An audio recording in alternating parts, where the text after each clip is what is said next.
Bonjour à toutes et à tous et bienvenue pour ces premiers trophées Virage Digital 2016. Il y a un peu plus d'un an, en juillet dernier, Thomas Blard, le président de Décideur TV, et Alain Roche, donc le responsable marketing de Hewlett-Packard Enterprise, décident de lancer l'émission Virage Digital. Le principe est simple, une demi-heure d'émission en direct toutes les semaines où on interviewe 1, 2, 3 ou 4 responsables de la transformation digitale dans leur entreprise qui viennent nous raconter comment ça se passe au quotidien, les enjeux, la philosophie, les techniques et tout un tas d'autres de belles histoires. Nous voilà donc partis, cela fait maintenant un an que nous interviewons toutes les semaines, je vous l'ai déjà dit, 1, 2, 3 voire 4 acteurs. Pourquoi j'insiste sur ça? C'est parce qu'au départ ça devait être 2 acteurs et on s'est rendu compte qu'il y avait tellement de belles histoires que du coup on a dû élargir jusqu'à ce qu'on se rende compte que le studio ne pouvait pas accueillir tout le monde. Nous avons traité des sujets aussi vastes que l'école numérique, la voiture connectée, l'hôpital 2.0, le leadership à l'heure du numérique. Ça, c'est pour les sujets que vous comprenez aujourd'hui, que je comprenais à l'époque. Et maintenant pour les sujets que je comprends aujourd'hui, à savoir la blockchain, le cloud hybride, le shadow IT ou encore l'internet bimodal. Voilà, je suis ravi de les sortir parce que c'est pas dans des cocktails que je peux placer ces mots que j'ai appris grâce à cette émission. Toujours sous l'impulsion d'Alain Roche, cette émission s'est ensuite développée puisque le groupe Newsco nous a rejoints. Et sur quelques épisodes, Pierre Landry, le rédacteur en chef d'IT for Business, Blandine Classe, la rédactrice en chef de la revue des collectivités locales, et Andrea Toussino, la rédactrice en chef de Point Banque, qui sont tous les trois là ce soir, sont venus partager leur expertise sur notre plateau, ce qui a donné lieu à des débats encore plus intéressants. Nous avions ainsi le regard terrain des invités, le regard spécialiste donc d'Andrea, de Blandine ou de Pierre, et le regard économique de Décideur TV. Une belle histoire donc qui s'écrit chaque semaine depuis un peu plus d'un an maintenant, et je vais laisser Gérald Carsanti, président directeur général France de Hewlett-Packard Enterprise, Stéphane Nègre, président France de Intel, et Thomas Blard, président de Décideur TV, venir nous en dire un petit peu plus. Messieurs, je vous invite à monter sur scène. Merci.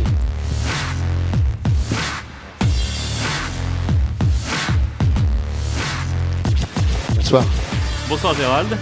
Bonsoir Thomas, bonsoir Stéphane. Bonsoir. Merci à tous les trois d'être avec nous ce soir. Donc on parle de cette émission Virage Digital. Première question pour vous Gérald. Pourquoi avoir décidé de lancer une émission sur la transformation digitale ? Alors, d'abord, merci à vous, puis merci à Alain. J'en profite parce que Alain a effectivement été un artisan de ces émissions, on va dire, et de ce mouvement. Pourquoi ? Parce qu'en fait, on le voit bien, il y a une véritable disruption de l'économie, on va dire, traditionnelle, avec l'entrée de nouveaux acteurs économiques qui viennent complètement percuter de plein fouet les acteurs les plus installés.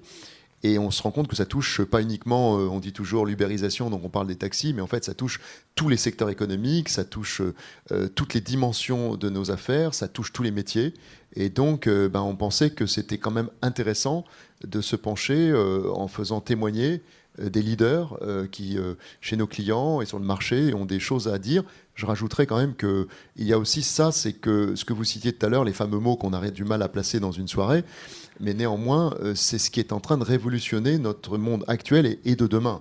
Le blockchain, les IoT, etc. Ce ne sont plus des concepts, c'est une réalité. Alors vous l'avez dit tout à l'heure, vous parlez de leader, et c'est pour ça qu'on est d'ailleurs avec Décideur TV. Thomas Blard, donc président de Décideur TV, pourquoi la transformation digitale est importante pour les décideurs ? Bon, déjà, je suis content d'être aux côtés de ces deux startups qui ont un peu plus d'années d'expérience devant nous. Mais blague à part, nous aussi, on a commencé comme une startup, pas dans un garage, mais c'est dans le salon de mon ancien appartement. On avait commencé Décideur TV. Et cette révolution digitale, on l'accompagne presque intrinsèquement depuis que Décideur TV est né. Alors, pourquoi c'est important ? Parce que moi, je n'arrive pas à croiser un seul chef d'entreprise actuellement, petit, moyen ou grand, qui ne me parle pas de ces défis numériques. Ils sont tous obsédés par ça. Ils font des rêves ou des cauchemars. Il y a un peu les deux en ce moment, parce qu'en effet, suivant qu'on est d'un côté de l'ubérisation ou de l'autre, c'est plus ou moins simple. Mais c'est un problème business énorme pour tous les décideurs. Et c'est pour ça que Décideur TV, logiquement, dont la mission est d'accompagner en information et en partage cette économie, a décidé de traiter de ce sujet de la transformation numérique qui est au centre de l'économie. Stéphane Neck, je le rappelle, donc vous êtes président France de Intel. Intel qui travaille main dans la main sur beaucoup de sujets avec Hewlett-Packard Enterprise depuis longtemps. Vous n'étiez pas présent au départ de cette émission, pourtant vous avez rejoint assez vite l'aventure. Pourquoi avoir manifesté de l'intérêt pour cette aventure de transformation digitale? Intel était inside, mais ça ne se voyait pas. Hein. Et donc ils ont décidé de... Intel est souvent inside, mais on ne le remarque pas forcément. Mais en tant que start-up, puisqu'on a fait le plaisir de nous appeler une start-up, l'état d'esprit d'une start-up, et je souhaite qu'Intel garde cet état d'esprit, et toujours se tourner vers la prochaine transformation. La prochaine transformation qui est source d'innovation, la prochaine innovation qui peut être source de création de valeur. Aujourd'hui, le monde numérique emmène des potentiels de transformation qui sont gigantesques. On doit bien sûr avoir des partenaires comme HP pour pouvoir les réaliser et les amener sur le marché, que ce soit pour les grandes entreprises ou les plus petites. Mais le monde du numérique, c'est vraiment de la transformation. C'est vraiment un potentiel d'innovation, c'est un potentiel de création de valeur. L'ubérisation, ça commence par regarder les données qu'on a dans l'entreprise de manière assez différente et se poser tout de suite la question, toutes les données que j'ai dans l'entreprise, est-ce que je peux les valoriser plus qu'elles ne le sont aujourd'hui? Quand on a ce réflexe, cet état d'esprit, eh ben on reste start-up pour les 10, 20, 30 prochaines années. Et alors justement, Stéphane et Gérald, comment les deux startups que vous êtes, puisque nous vous appellerons comme ça ce soir, peuvent aider les entreprises dans leur transformation digitale? Alors, de notre côté, d'abord, puisqu'on parle d'Intel, Intel fait partie de notre écosystème. Donc déjà, premièrement, construire l'écosystème de partenaires qui nous permettent d'avoir les bonnes solutions au bon moment pour servir nos clients. Parce qu'on ne pense pas qu'on est capable d'adresser l'ensemble des problématiques clients. Après, je pense qu'on peut les accompagner très en amont. Parce que vous citiez tout à l'heure, l'un des mots que vous citiez, c'était le bimodal, et je pense que les entreprises sont dans cette problématique-là. C'est comment je fais pour gérer mon existant avec mes plateformes IT traditionnelles, avec souvent des applications qui sont très anciennes et qu'il faut faire évoluer, tout en construisant la digital platform, comme on dit, la digital factory, qui va accueillir les services digitaux de nouvelle génération. Et ça, c'est un problème qui n'est pas simple à régler. Alors, vous avez vu émerger plusieurs types de modèles. Soit on demande à l'informatique de gérer l'usine ancienne, on va dire, elle-même, et puis on nomme des digital officers qui s'occupent du futur. Là, il y a des entreprises qui sont en train de se reposer la question, parce que est-ce que la séparation entre les deux est la bonne solution? Dans tous les cas de figure, il faut savoir faire des économies sur l'existant pour le réinjecter en innovation qui va permettre de construire demain la Digital Factory. Et ça, nous, on peut aider les clients en étant en amont sur la réflexion stratégique et sur le conseil, très en amont, et ensuite en apportant toute l'infrastructure technologique qui va permettre à nos clients de construire le modèle de demain. Et alors un petit mot de Intel qui est inside, on le rappelle, mais qui est présent du coup. Comment est-ce que vous aidez, vous, la transformation digitale des entreprises ? Comme je vous l'ai dit, on a un regard systématique sur la donnée. Et notre métier de base, c'est de savoir créer des données. On crée énormément de données avec des objets connectés que vous pouvez avoir à votre poignet, un PC, une voiture connectée. C'est un objet qui crée des données. Il faut les transporter. Il faut les amener sur un data center qui va les processer. Le big data entre en jeu, va valoriser les données, parce que jusqu'à présent, elles sont soit anonymes, soit multiples. On ne sait pas ce qu'il y a vraiment dans la donnée. Et une fois que la donnée est valorisée, il faut la renvoyer à un utilisateur, pas forcément le même, mais ça peut être le même, sous forme de service qui va valoriser beaucoup plus que la donnée initiale qui était pour lui insignifiante. Être en partenariat avec HP, à tous ces éléments de la chaîne, depuis la création au transport, à l'hébergement dans les data centers, la sécurisation de la donnée pendant tout son transport. Systématiquement, on est en partenariat, ou presque toujours, en partenariat avec HP. Il ne dit pas encore HPE, hein. Faudra faire un petit tour d'intervalle. Hewlett-Packard Enterprise. Mais chez Intel, avec les deux, chez Intel, quand on est inside, on aime bien aussi HP Inc. ou HP. Mais tout le parcours de la donnée des data centers, je parlais bien sûr, c'est HPE qui est notre partenaire. Donc on a besoin de partenaires pour être au plus proche des utilisateurs et leur permettre vraiment de pouvoir déployer les théorie technologique dont on parle, et c'est vraiment HP qui nous permet de rendre ça possible et de pouvoir le déployer, le tester, le piloter et voir le retour d'investissement qui peut être fait sur ce nouveau monde de données qui est sans limite. Alors la donnée, vous en avez parlé, effectivement c'est un des piliers de la transformation digitale, on en a beaucoup parlé dans l'émission qui a été diffusée du coup sur Décideur TV, et Thomas qui aujourd'hui a connu une petite révolution, une petite transformation numérique elle aussi, puisqu'elle n'est plus sur Décideur TV mais sur sa propre plateforme, sur viragedigital.fr. Et je crois que vous avez une petite démonstration à nous montrer, puisque cette plateforme viragedigital.fr vous permet en fait de suivre l'émission en live, ce que vous avez tous évidemment déjà fait sur Décideur TV, mais vous permet également d'être acteur et de projeter votre propre live, comme va nous le montrer Thomas. Oui, alors j'espère que l'effet démo va fonctionner en ma faveur. Vous connaissez Periscope, on a décidé avec Alain pour la saison 2, parce qu'il faut toujours innover, de lancer un Periscope dédié à Virage Digital. Donc là, si on rafraîchit la page, normalement, vous allez vous voir. Voilà, donc la page d'accueil de viragedigital.fr. Et en fait, l'idée, c'est de vous donner la possibilité d'accéder via une application téléchargeable sur le téléphone. Alors là, c'est pas moi, c'est la connexion d'ici, du cloud. On devrait avoir l'Internet quand même dans le cloud. Voilà. Et donc, l'idée, c'est de vous donner accès à une application pour partager avec nous en fait, les contenus sur ce thème. Le virage digital, ce n'est pas pour partager vos photos de vacances, mais en direct de là où vous êtes. Et après, bien sûr, en replay. Ce sera accessible en replay. Si, en effet, j'ai ça l'impression marche. que tout le monde m'a écouté pour tweeter sur Virage Digital et du coup, vous n'avez plus de connexion. Donc, en fait... et vous pourrez partager parce qu'on veut enrichir. On est dans un âge d'ubérisation, de bimodal, on est dans un âge de partage, de réseau social.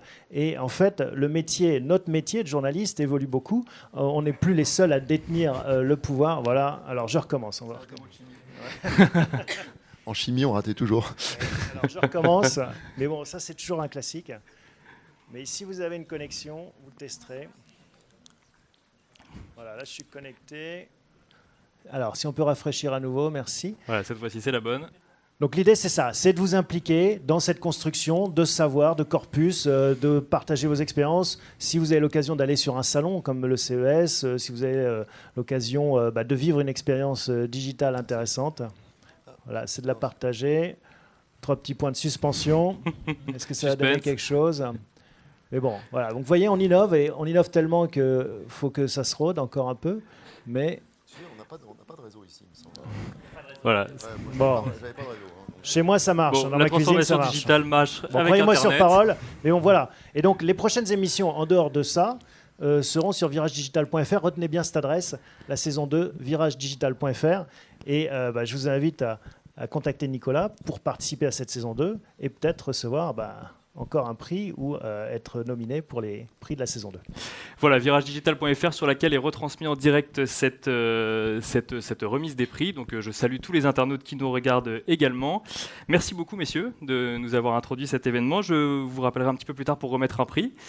Et en attendant, je vous rappelle que du chemin a été fait donc, depuis la création de Virage Digital, parce qu'aujourd'hui, Virage Digital, c'est 42 émissions sur la saison 1, c'est près de 150 intervenants interviewés et c'est près de 34 000 vues. Alors 34 000 vues, moi je trouve que ça fait beaucoup parce qu'on est sur une émission B2B, donc on est sur des thèmes très techniques où les gens doivent nous écouter durant une demi-heure, donc c'est quelque chose d'assez honorable. Et tout de suite, je vous propose de revenir en images sur cette émission. On est parti, du constat que de plus en plus les gens utilisent leur smartphone et que le smartphone développait de nombreux usages, géolocalisation, prise de photos, etc. Alors les dirigeants à l'époque ne le voyaient pas tous parce qu'ils avaient encore le BlackBerry dans pas mal de grandes organisations.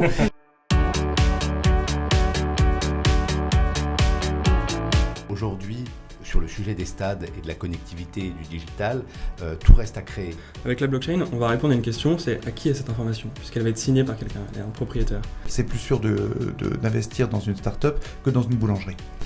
La concurrence, c'est cette incroyable profusion de nouveaux contenus et qui sont des contenus sérieux. YouTube, c'est pas seulement des chats qui font du skateboard. Il y a une prise de conscience énorme que le numérique est un des thèmes d'avenir. Il y a des personnes qui ne supportent pas regarder un audiovisuel dans une exposition, d'autres qui vont être particulièrement confortables à toucher des écrans tactiles, ça n'est peut-être pas leur culture ou leur envie, donc il ne faut pas forcer le visiteur. Qui vont rester très longtemps, qui vont vouloir tout faire. Oui, tout à fait. C'est exactement ça. C'est une manière de visiter le numérique, c'est une manière de visiter un musée. Le CDO, il est là pour mettre du mouvement. et il ne faut pas qu'ils cassent la machine. Il y a 5 ans, je vous disais, vous savez, chez McDo, on va vous servir à table. Mon Dieu, elle est gentille, la blonde, là. Mais non, aujourd'hui, chez McDo, on vous sert à table. C'était inimaginable. Et ça, c'est une vraie transformation digitale. Le Shadow IT, c'est justement les métiers qui vont choisir une application SaaS dans leur coin, sans rien dire à personne, et surtout pas au DSI. Acceptez-vous, Nicolas, de partager vos données de tension artérielle anonyme avec la Fondation du Cœur? Qu'est-ce que vous répondez? Oui. Oui, évidemment, c'est la Fondation. C'est ce qu'on appelle Data for Good, où le patient il est convaincu de partager ses données à bon escient. Si on payait nos impôts en Bitcoin, eh bien on saurait comment le gouvernement dépense ses impôts. Le CDI restera quand même un élément extrêmement important. Tout ce qui n'est pas connectable n'a pas d'avenir. C'est-à-dire que toutes les données qu'on ne peut pas récupérer ne peuvent pas créer de service. Parce que le vrai enjeu, c'est le service. Je pense que beaucoup d'entreprises ne sont même plus adaptées à recevoir des CV papier. Et donc il y a une forte chance, si vous envoyez un CV papier, qu'il ne soit pas lu et qu'il soit perdu quelque part dans l'entreprise. Quand, entre guillemets, dans votre mobile, il y a un ralentissement, vous n'avez pas vos pages, c'est l'équivalent en termes de stress qu'un film d'horreur. Et bravo, en tout cas, bravo. Merci beaucoup. Je voulais aussi vous féliciter et vous proposer en direct l'aide de Paris & Co, l'agence de développement économique de Paris. Avec grand plaisir. Voilà, c'est notre rôle. Avec un grand plaisir. Il se passe des belles choses dans le virage digital. Bien sûr. La révolution numérique, elle est portée par le DG ou elle n'est pas.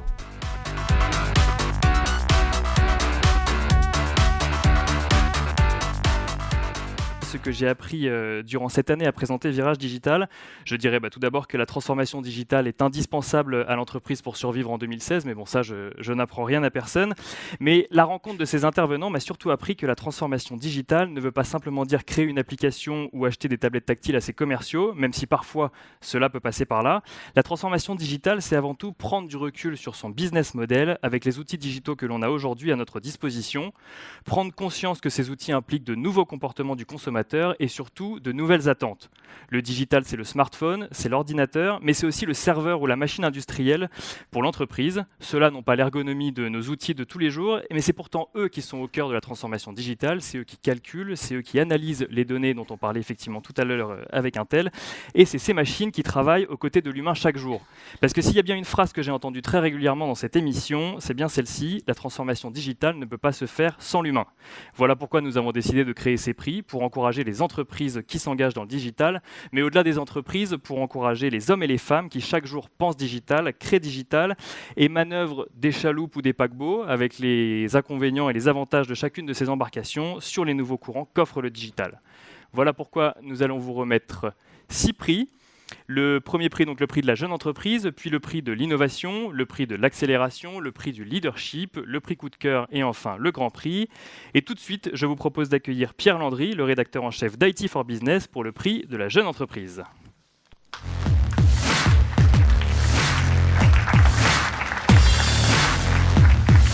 Merci et bonsoir à tous. Bonsoir Pierre. Alors, vous êtes le rédacteur en chef d'IT for Business, vous allez remettre le prix de la jeune entreprise. Le prix de la jeune entreprise récompense une entreprise qui a été créée récemment et qui innove sur son secteur d'activité. Elle récompense également une histoire entrepreneuriale qui nous a marqué dans Virage Digital où vous étiez présent assez régulièrement cette année. En tant que rédacteur en chef d'IT for Business, c'est important pour vous de voir des jeunes entreprises se créer dans le digital ? Alors, je vais d'abord parler de mon cas personnel. C'est qu'il y a 25 ans, j'ai monté une start-up. Mais je n'ai pas eu de prix. Et donc, j'ai pivoté. De toute façon, toutes les startups pivotent. Et donc, je suis maintenant journaliste. Et effectivement, chez IT for Business, tous les mois, on rencontre les startups. On va voir des grandes entreprises, des grandes startups aussi comme HPE et Inc. et Intel. Mais on va voir aussi des NJ, de la Poste, qui ont tous en fait maintenant des programmes d'aide aux startups. Et c'est ce qui les fait avancer. Et ce qui les fait aussi se poser des questions sur la façon de s'organiser pour elles aussi, ces grandes entreprises, être plus agiles. Donc les startups, c'est très important. Les startups, c'est très important et c'est pour ça que nous remettons le prix de la jeune entreprise. Donc nous avons effectivement fait une sélection parmi toutes les startups qui sont passées dans Virage Digital. Je vous en parlais un petit peu tout à l'heure. Donc nous avions des intervenants qui venaient nous parler de la transformation digitale de leur entreprise. Mais nous avions également une rubrique qui s'appelait Startup et qui s'appelle toujours Startup dans la saison 2 où durant 5 minutes, une jeune entreprise ou une startup venait pitcher son concept. Nous avons donc regardé toutes ces startups et nous avons, après de longues délibérations, trouvé 2 nominés. Et parmi ces 2 nominés se trouve le lauréat. Alors, D'abord, pourquoi nous avons nominé Tilki et Yogosha? Tilki, parce que Tilki a développé un concept qui, je ne mâche pas mes mots, change la vie des commerciaux au quotidien. C'est un outil de tracking en fait, qui permet aux commerciaux en entreprise d'envoyer une présentation à un client ou à un prospect. Et une fois que le prospect a ouvert la présentation, l'outil de tracking permet de vous dire combien de temps la personne a passé dessus, si elle a lu la première page, la deuxième ou les 10 pages, si elle s'est arrêtée à la 5e page où vous lui aviez mentionné le prix, et tout un certain nombre d'autres éléments qui va lui permettre ensuite de déterminer une note qu'elle va envoyer à votre commercial, et ce commercial va savoir si oui ou non il doit rappeler le prospect et à quel moment il doit le rappeler. Yogosha alors est sur un business model complètement différent parce qu'avec Yogosha, identifier des bugs dans votre IT devient un jeu d'enfant. En effet, c'est un business model innovant qui propose de faire payer les entreprises lorsque les experts de Yogosha identifient les bugs dans l'IT. Vous ne financiez donc plus une mission, mais en fait une sorte de chasse au trésor où ils vont chaque jour chercher des bugs et à chaque fois qu'ils trouvent un bug, vous les payez pour vous les remercier d'avoir identifié un bug. Et je vais maintenant laisser Pierre nous donner le nom du lauréat qui se trouve dans cette enveloppe du prix de la jeune entreprise. Sachant qu'effectivement, il est très difficile de savoir si on doit récompenser des startups qui inventent de nouveaux usages ou des startups qui sont plus axées sur la technologie ou qui ont effectivement un business model prometteur. Et effectivement, c'est vrai qu'on a eu un peu tous les cas dans Virage Digital. Et le gagnant est Tilki. Tilki qui est présent dans la salle, je crois.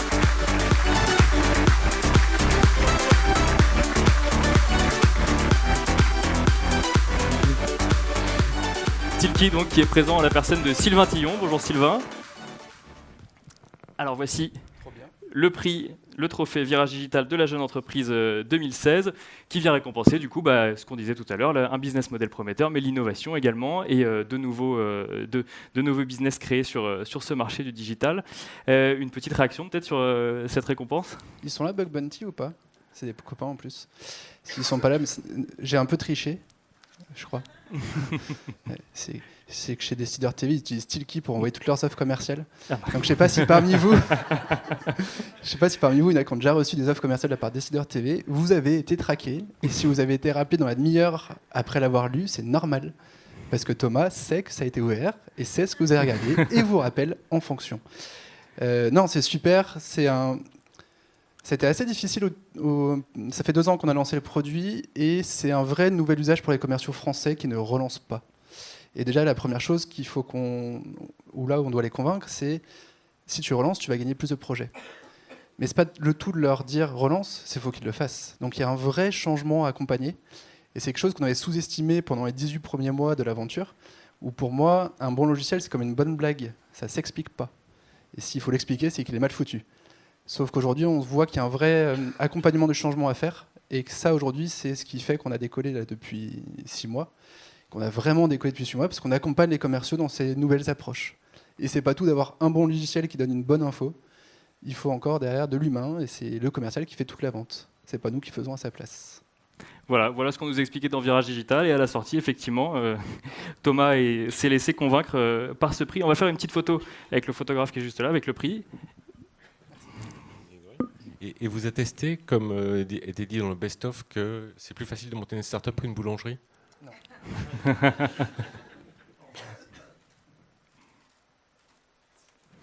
Une boulangerie est une entreprise comme une autre, finalement, que ce soit start-up ou boulangerie. Elle peut innover aussi, effectivement. Alors ça, je vais le donner au prochain. Alors nous allons maintenant... Merci beaucoup Sylvain. Et nous allons maintenant continuer à applaudir puisque nous allons appeler sur scène Blandine Classe, la rédactrice en chef de la revue des collectivités locales, pour le prix de l'innovation.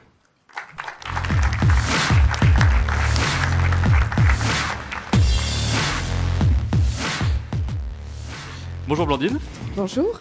Alors, le prix de l'innovation récompense l'utilisation du digital la plus innovante. Donc, vous allez remettre ce prix. Mais tout d'abord, donc, en tant que rédactrice en chef de la revue des collectivités locales, qu'est-ce que ça vous évoque, l'innovation ? Alors, moi, je travaille sur un secteur qui n'est pas celui des entreprises, mais sur celui des collectivités locales. Et contrairement à ce que l'on croit quelquefois, les collectivités innovent aussi beaucoup. Il y a à peu près 25 ans, on parlait d'informatisation des mairies. Et aujourd'hui, on peut parler de véritable transformation digitale aussi au sein des collectivités locales. Voilà. Et c'est vrai qu'on avait fait une émission ensemble sur le smart data. Donc les experts qui étaient venus dans l'émission pour nous parler de smart data, c'était des gens effectivement des collectivités locales qui sont très en avance sur le sujet. Ils sont très en avance et dans beaucoup de domaines d'ailleurs, parce qu'aujourd'hui la transformation digitale leur permet par exemple de maîtriser les dépenses publiques. Elle leur permet aussi de proposer aux usagers des services, de meilleurs services, et aussi en interne d'améliorer leur performance. Voilà. Alors, je vous annonce donc du coup les nominés pour le prix de l'innovation. Nous avons 2 nominés. Nous avons Carnot Computing et nous avons Drust. Carnot Computing, je ne sais pas si vous connaissez. Alors, c'est une innovation éco-friendly qui intègre le digital dans le quotidien, puisque Carnot Computing a en effet créé le premier radiateur intelligent équipé de microprocesseurs. Donc, très simplement, qu'est-ce que ça veut dire ? Ça veut dire que vous avez chez vous un radiateur équipé de microprocesseurs qui chauffent, donc qui vous chauffe au quotidien, mais qui à côté servent d'espace de stockage ou de moulinage pour les clients de Carnot Computing. Drust à côté, Drust a créé en fait un boîtier connecté pour la voiture et cette entreprise vient de réaliser une levée de fonds de 3 millions d'euros. C'est un boîtier qui permet en fait de relever les données mécaniques du moteur et de l'ensemble de la voiture et ça marche tellement bien que ça a séduit la Massif qui a signé un partenariat avec l'entreprise début septembre. Voilà, donc de belles perspectives à suivre pour cette entreprise, pour Carnot Computing également. Et Blandine, je vais vous laisser nous dire qui a gagné le prix de l'innovation.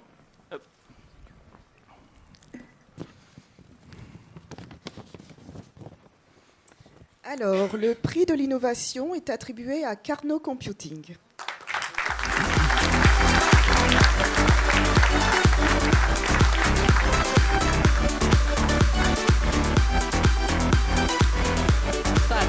Alors, malheureusement, Carnot a eu un empêchement, donc c'est moi qui suis chargée de recevoir le prix, effectivement. Donc voilà. Angélique Bag, responsable de la promotion Startup, c'est ça, exactement, au sein de Hewlett Packard Enterprise.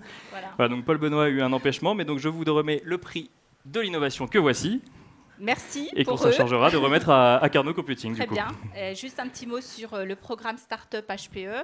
Donc on accompagne maintenant depuis 2 ans 25 startups de façon personnalisée. Donc Carnot faisait partie de notre promotion 2015. Voilà, merci beaucoup. Merci beaucoup, on peut applaudir. Donc, Carnot Computing et la promotion HPE. Merci beaucoup Blandine. On peut applaudir également Blandine. Et on peut accueillir sur scène maintenant Andrea Toussino, la rédactrice en chef de Point Banque. Point Banque qui va donc du coup remettre le prix de l'accélération digitale. Bonsoir. Bonsoir Andrea. Alors, le prix de l'accélération récompense la transformation la plus aboutie avec le digital. Quand on parle d'accélération, on parle d'accélération au sein de l'entreprise, mais également au sein de notre économie. En tant que rédactrice en chef de Point Banque, qu'est-ce que ça vous évoque, l'accélération digitale ? Alors, l'accélération digitale, je pense que c'est quelque chose qui a toute sa place dans la numérisation de la société.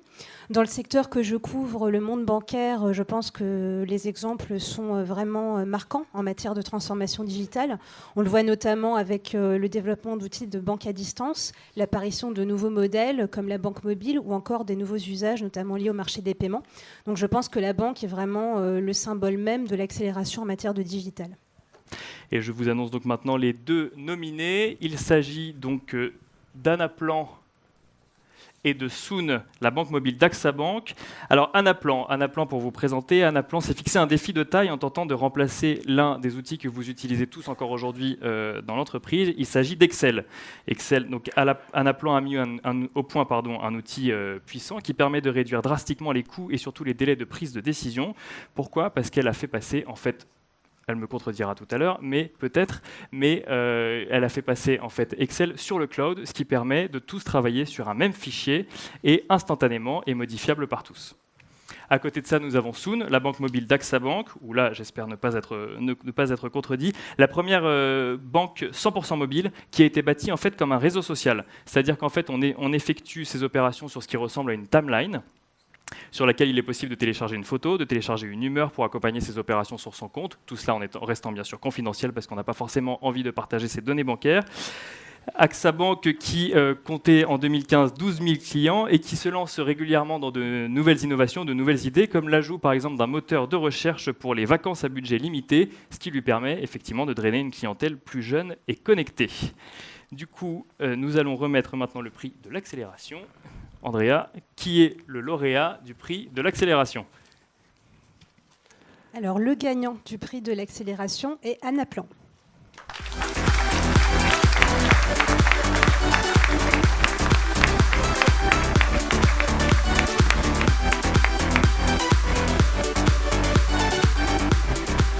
Bravo. Bonsoir Nadine.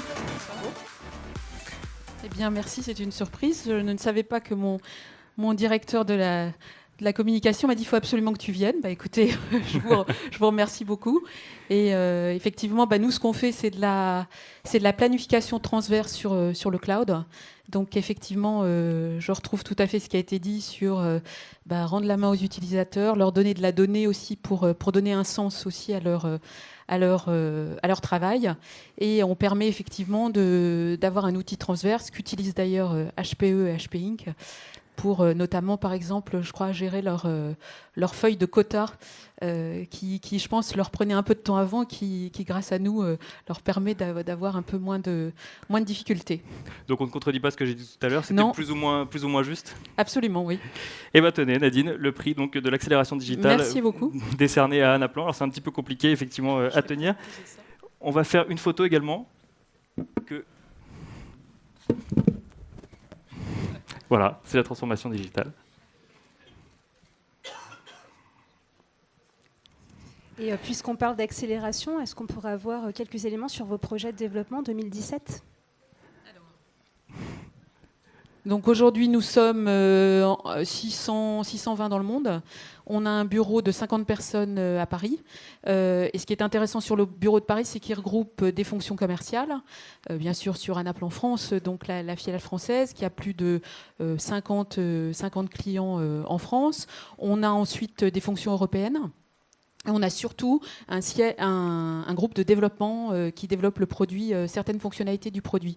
Donc, on va être amené effectivement à croître. On a entre 2013 et 2015 une croissance de plus de 100% par an, à la fois en prise de commande, mais aussi en effectif. Là, on est plus sur une croissance qui a été l'année dernière à peu près de 50%, et on va continuer à croître évidemment sur Paris. Merci beaucoup Nadine Pichelot donc de Anaplan et merci Andrea Toussino. Et nous allons maintenant accueillir sur scène Gérald Carsanti que vous avez déjà vu tout à l'heure pour remettre le prix du leadership.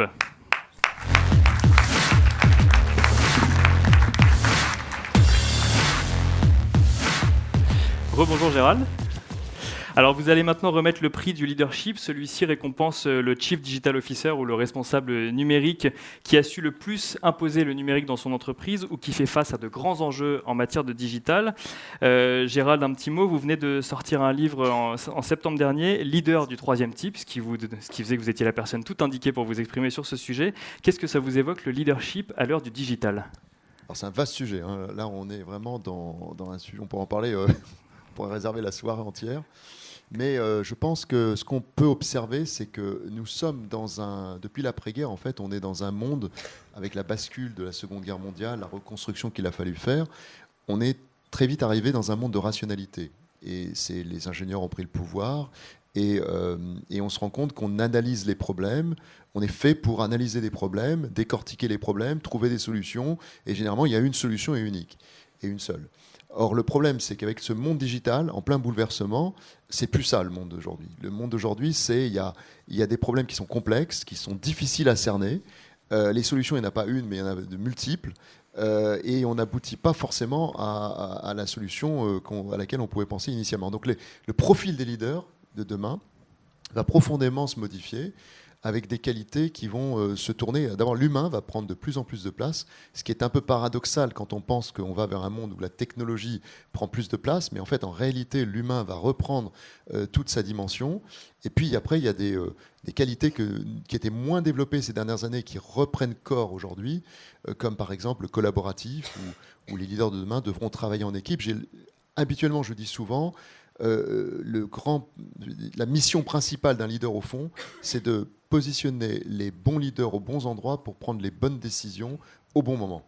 Et je pense que ça, c'est probablement 80% de la responsabilité d'un leader, d'un chef d'entreprise ou d'un patron d'entité.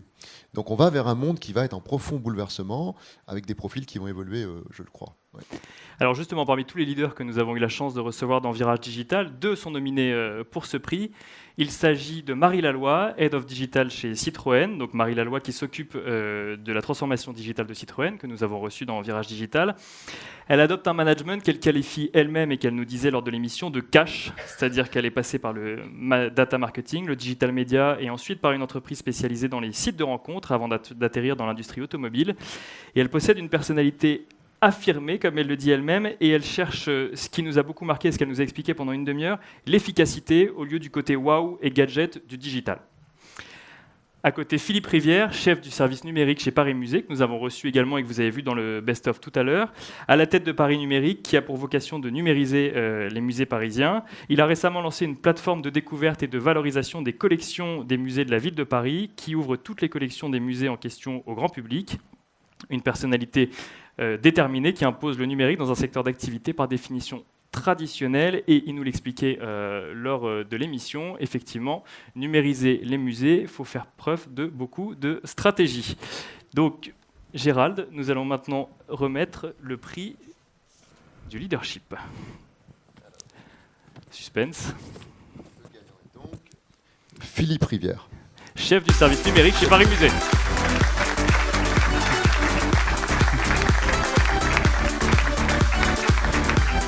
Bonjour Philippe.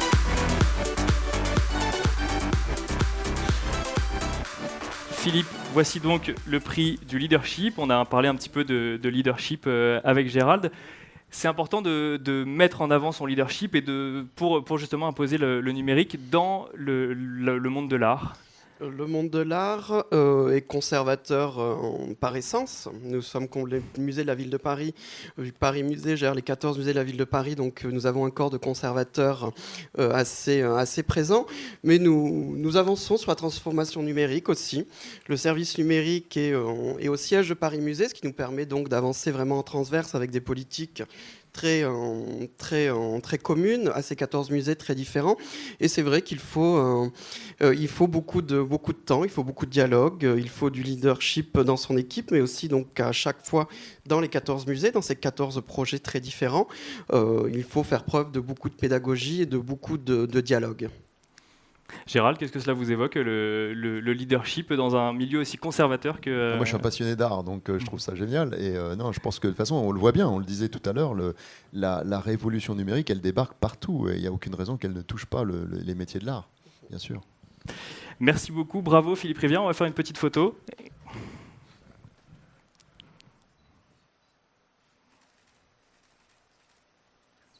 Merci Philippe, merci Gérald, bravo.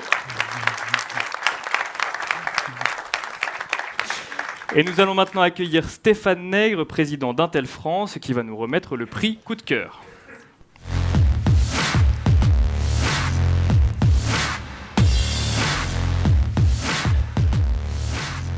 Rebonjour Stéphane. Rebonsoir. Alors donc le prix Coup de cœur récompense la plus belle histoire avec le digital, et Dieu sait qu'il y en a eu dans cette émission.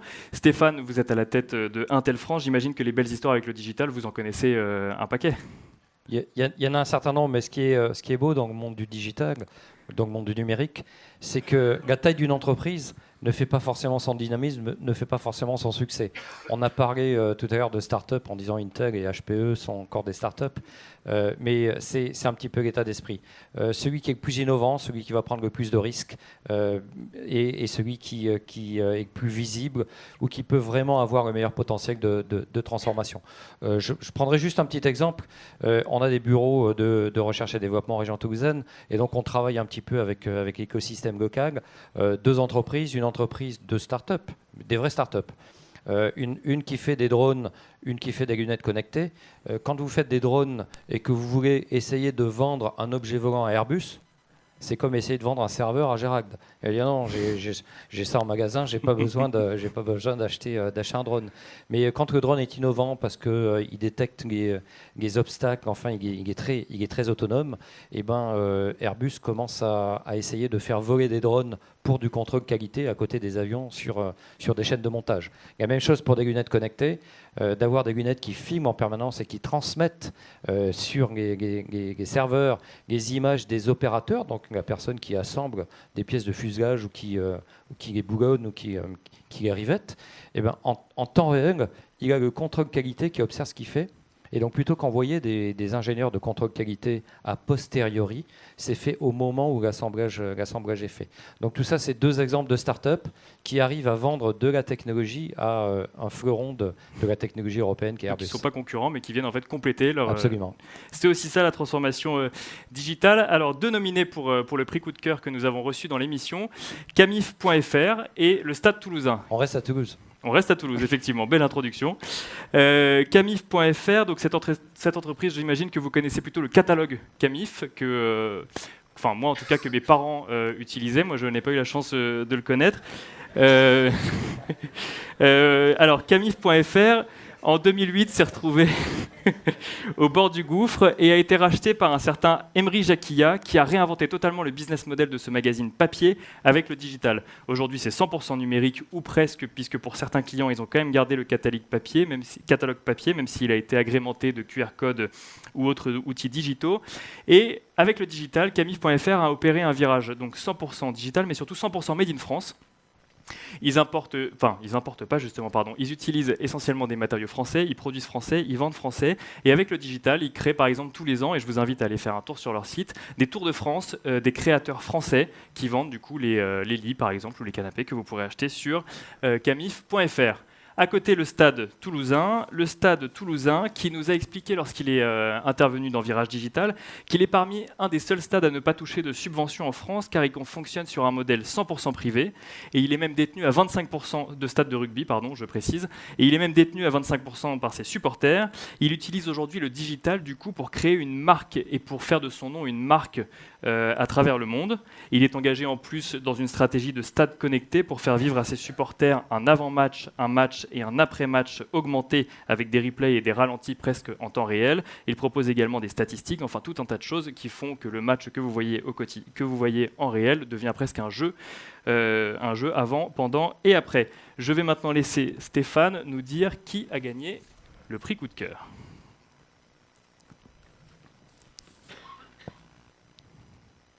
Et le prix coup de cœur est pour le Stade Toulousain. Le Stade Toulousain, belle introduction pour Toulouse.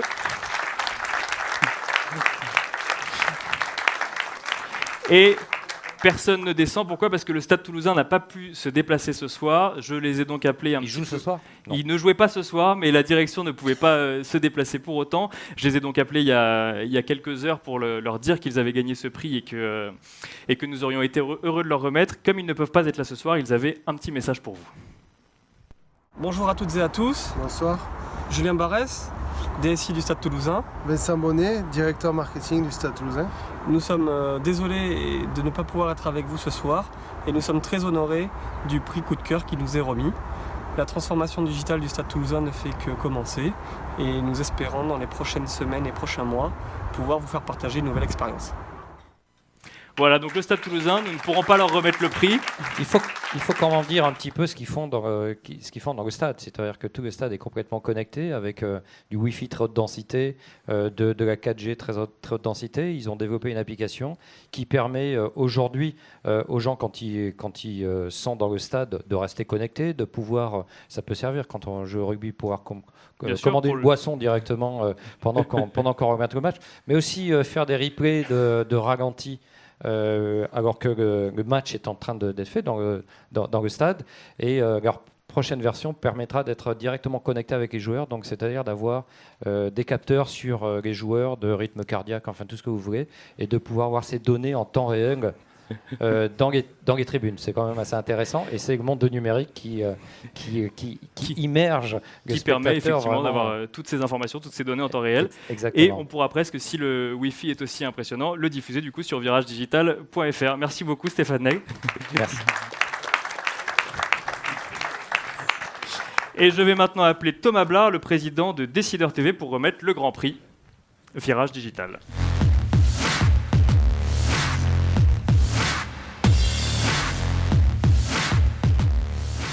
On n'a pas expliqué, Nicolas, comment étaient décernés ces prix. Il faudrait peut-être dire un mot sur le jury et le remercier. Effectivement, vous avez vu un certain nombre de personnes défiler sur scène ce soir, donc Andrea Toussino, Blandine Classe, Pierre Landry, Gérald Carsanti, Stéphane Nègre et Thomas Blard. En fait, il y en avait d'autres. Hein. Et il y en avait d'autres. Il y avait effectivement partenaires. les partenaires de Décideur TV, de Hewlett Packard Enterprise et de Virage Digital. Pourquoi ? Parce que cette émission a été créée par Hewlett Packard Enterprise et par Décideur TV. Intel nous a rejoint, donc, le groupe Newsco nous a rejoint, et en plus de ça, la diffusion de Décideur TV était également assurée par ZDNet, par PC Expert et par Silicon, qui n'ont pas participé à la première saison de Virage Digital, qui participeront à la deuxième saison de Virage Digital, et qui par contre relayaient, diffusaient régulièrement les contenus, et ce qui nous a permis effectivement d'atteindre les 34 000 vues dont nous étions très fiers et dont je vous parlais tout à l'heure. Et voilà, et donc c'est pour ça qu'on a réuni ces membres du jury, parce que c'était un panel d'experts avisés qui connaissent bien cet univers du numérique, et ça a donné lieu à des discussions intéressantes autour de ces nominés pour savoir qui de l'un ou de l'autre allait remporter le prix. Et en tout cas, je tiens à les remercier et à les associer aussi à cette soirée. Donc à ceux qui sont présents et à ceux qui nous regardent évidemment sur viragedigital.fr. On va remettre le grand prix du Virage Digital. Thomas, un petit mot avant de commencer. En tant que président de Décideur TV, c'est primordial pour une entreprise de se transformer avec le digital ? Non, pas du tout. Vous pouvez rester comme vous êtes, dormir tranquille, tout va bien. En fait, la question, on l'a un peu abordée en introduction. C'est vrai que qui imaginait il y a 10 ans la vitesse avec laquelle le smartphone allait changer nos vies. Maintenant, si vous ne l'avez plus sur vous plus de 2 heures, en tout cas c'est mon cas, moi, mon rythme cardiaque, alors, je ne sais pas si vous le captez, s'accélère. Je suis physiquement dépendant du numérique. Et ça va très vite. J'animais ce matin une émission dans la finance sur la blockchain. Et en effet, on voit les banques comme un milieu conservateur, la finance comme en retard. Ils sont complètement obsédés par cette révolution en marche. Qui imaginait, il y a quelques mois, en tout cas pas moi, que les voitures autonomes seraient dans les rues cette année ? Pour moi, la voiture autonome, c'était 2025. Et on y assiste maintenant. Donc, non seulement la révolution digitale est cruciale, mais en plus, il y a cette espèce d'accélération qui la rend d'autant plus vitale et quelque part avec des défis énormes à relever. Donc je pense que ça annonce une très belle saison 2 parce que les sujets sont foisons et je pense que vous allez prendre du plaisir en effet à nous les faire partager. Alors pour les deux nominés pour le Grand Prix Virage Digital, nous avons donc Alloresto et Veolia, que nous avons donc tous les deux reçus dans Virage Digital. Alloresto, qui a été créé il y a 18 ans, qui est un des leaders de la restauration à domicile sur Internet, dans un secteur très concurrentiel. Je crois que tout le monde a entendu parler de l'histoire autour de Take It Easy. Ensuite, après, chacun a différentes versions, mais effectivement, nous avons vu l'évolution. Alloresto est toujours là. Il a survécu à l'éclatement de la bulle Internet des années 2000 et il affiche une belle progression de son activité jusqu'à une joint venture en 2012 avec Just Eat. À côté Veolia. Alors Veolia, c'est l'exemple de la grande industrie qui se digitalise. Ils ont développé des outils de big data, de maintenance prédictive. Dès 2010, l'entreprise se met à l'open innovation avec des startups à San Francisco. Sous l'impulsion d'Antoine Frérot, son PDG, Veolia participe même au chantier L'Industrie du futur, lancé par le président de la République. L'entreprise s'engage également en faveur du recyclage et du développement durable. Et maintenant... Là, on est au cœur du sujet de la transformation, des grands groupes qui se transforment. Effectivement, un modèle traditionnel qui effectivement se réinvente au quotidien avec le digital. À côté, Alloresto qui a été créé il y a 20 ans. Et Thomas, je vous laisse nous dire qui a gagné le Grand Prix du Virage Digital. And the winner is Veolia.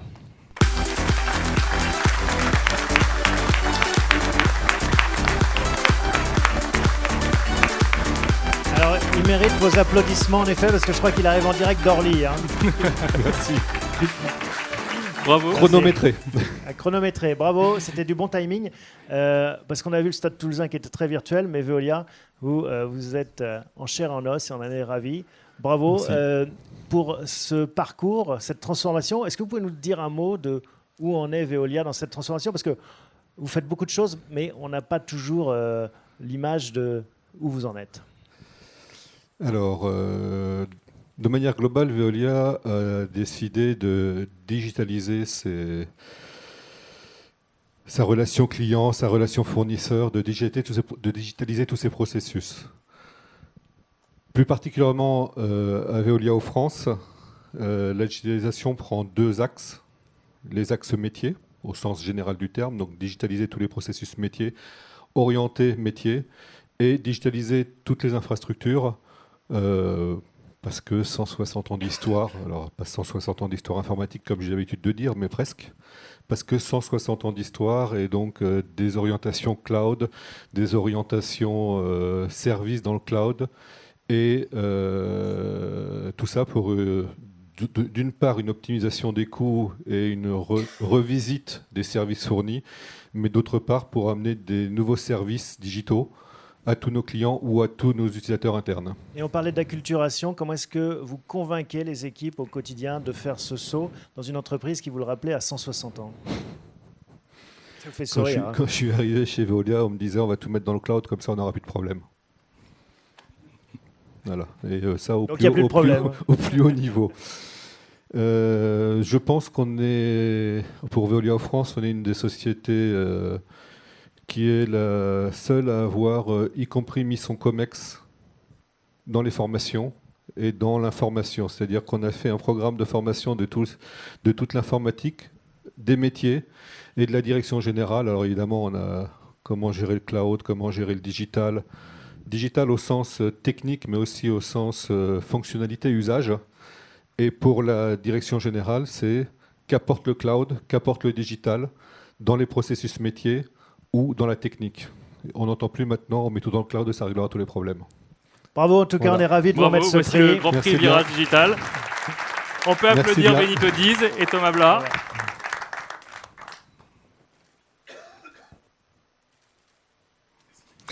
Merci Benito, merci Thomas. Je récupère ça.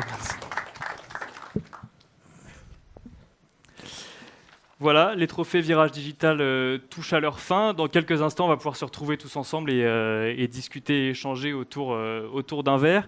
On a également créé un petit corner interview où vous serez retransmis en direct sur viragedigital.fr. Vous pourrez nous donner votre ressenti de la soirée, où on pourra échanger sur la transformation digitale de ceux qui ne sont pas montés sur scène ce soir. Merci à tous d'avoir participé. Merci aux internautes d'avoir suivi sur viragedigital.fr. Je vais maintenant demander à tous les lauréats et au jury de monter sur scène pour faire une traditionnelle photo de fin de jury, de fin de trophée. On peut les applaudir. Comment? On remonte, ouais, c'est ça.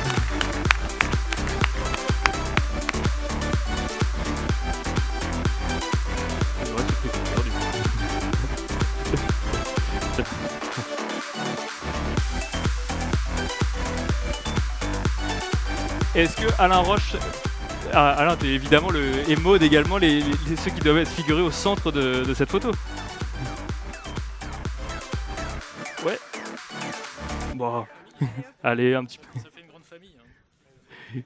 Non, tout bon. Les petits devant, c'est ça. C'est bon, c'est bon.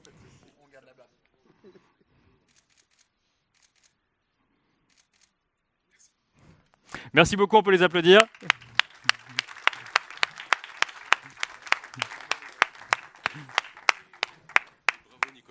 Bah merci. Voilà, et je vous invite maintenant donc à aller vous désaltérer, boire un petit verre de l'autre côté.